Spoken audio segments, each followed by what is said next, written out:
السلام علیکم دوستو، تمام ناظرین کو صنم خان ٹی وی میں خوش آمدید کہتا ہوں۔ دوستو، آج ہم بات کریں گے خلافت عباسیہ کے دوسرے خلیفہ ابو جعفر منصور کی۔ ابو جعفر منصور 713 میں پیدا ہوا۔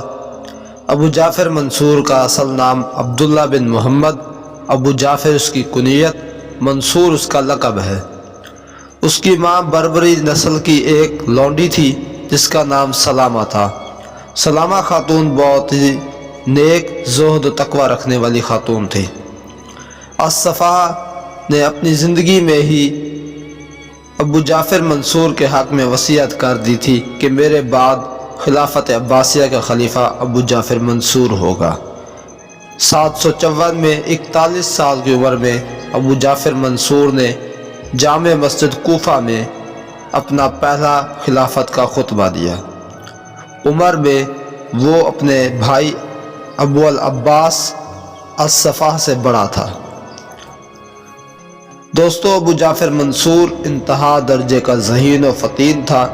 اسے ورثے میں مشکلات سے گھری ایک خلافت ملی تھی جسے اس نے اپنی ہوش مندی اور ذہانت سے ایک مستقل طور پر سیاست اور خلافت کو قائم کیا۔ اس نے اپنی ذہانت سے نئی عباسی حکومت کو سنبھالا اور اس کے جتنے بھی مخالفین تھے ان سب کو قتل کر دیا۔ ابو جعفر منصور کے عہد کے سب سے بڑا کارنامہ یا سب سے بڑا کام ابو مسلم خراسانی کا قتل تھا۔ ابو مسلم خراسانی نہ صرف عباسیوں کا حامی تھا بلکہ عباسی خلافت کے قیام میں اس کا سب سے بڑھ کر خدمات پیش کی، مگر ان سب کامرانیوں کو حاصل کرنے کے بعد ابو مسلم کا مزاج اکھڑ پن کا شکار ہو گیا تھا۔ ابو جعفر منصور نے اسے کئی بار روکا مگر اس کا رویہ بدستور ایسا ہی رہا۔ ابو جعفر منصور نے اس اکڑ پن سے تنگ آ کر بہت ہی جلد اس فیصلے پر پہنچا کہ ابو مسلم خراسانی کو اگر قتل نہ کیا گیا تو وہ دن دور نہیں جب ابو مسلم خراسانی اس کی خلافت کو ختم کر دے گا۔ تو اس نے ابو مسلم خراسانی کو دھوکے سے بلا کر اپنے قصر خلافت میں ہی قتل کروا دیا۔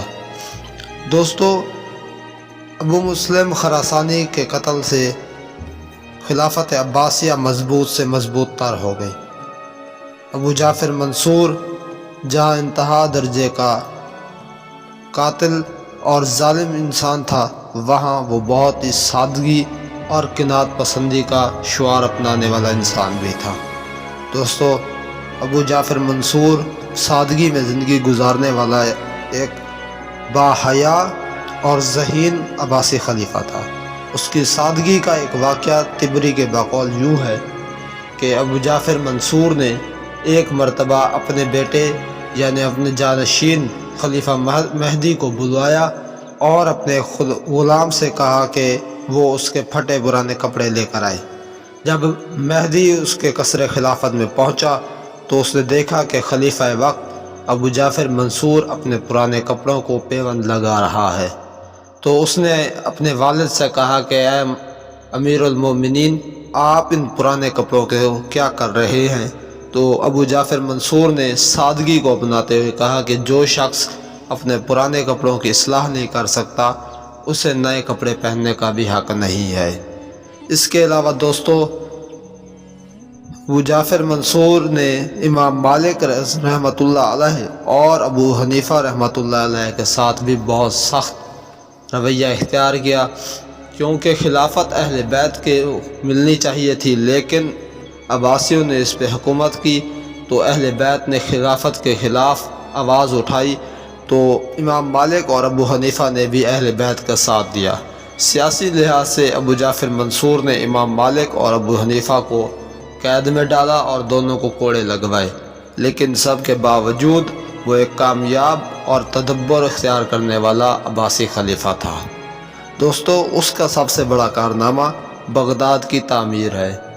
دوستو، ابو جعفر منصور نے جب خلافت سنبھالی تو اس نے محسوس کیا کہ ہاشمیہ جو پہلے دارالحکومت تھا وہ نہ تو جنگی نقطہ لحاظ سے بہترین جگہ پر تھا نہ سیاسی نقطہ لحاظ سے، تو اس نے بغداد کے شہر کی تعمیر کی۔ دوستو، بغداد کی شہر کی تعمیر اس نے بہت ہی سادگی اور قناعت پسندی کے ساتھ کروائی، اور بغداد اسی کے زمانے میں ہی عروس البلاد یعنی تمام شہروں سے خوبصورت شہر مشہور ہو گیا۔ اس کے علاوہ اس کے بعد جتنے بھی عباسی خلفاء آئے انہوں نے بھی بغداد کو اپنا دارالحکومت بنایا۔ اس طرح بغداد کی تعمیر ابو جعفر منصور کی حکمت عملی کا نتیجہ ہے۔ دوستو، ابو جعفر منصور کو بہت سی مشکلات سے گھری ہوئی خلافت میسر ہوئی، جس نے اپنے 22 سالہ حکومت میں اس مشکلات بھری خلافت کو مشکلات سے بری کیا اور اپنے آنے والے خلیفاؤں کے لیے ایک سازگار ماحول پیدا کیا۔ دوستو، عباسیہ خلافت میں ابو جعفر منصور کو ہی خلافت عباسیہ کا حقیقی بانی قرار دیا جاتا ہے، کیونکہ ابو جعفر منصور نے ابو العباس عبداللہ الصفا سے ملی جانے والی خلافت کو سنبھالا اور دشمنوں کو ختم کیا، اہل بیت کو سیاسی نقطہ لحاظ سے کمزور کیا اور بنو امیہ کو بھی سیاسی نقطہ لحاظ سے کمزور کیا۔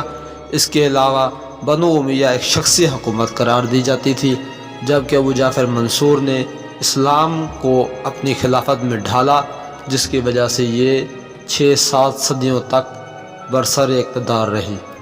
یہ سب ابو جعفر منصور کی حکمت عملیوں کا نتیجہ تھا کہ عباسی خلافت اپنے مکمل عروج تک پہنچ گئی۔ دوستو، اسی کے ساتھ دیجیے اجازت، انشاءاللہ ملیں گے ہم نئے خلیفہ کے ساتھ، خلیفہ المہدی کی تاریخ لے کر، جس میں آپ کو بتائیں گے کہ خلیفہ المہدی کا دور خلافت عباسیہ کا زیریں دور کیوں کہلاتا ہے۔ اللہ حافظ۔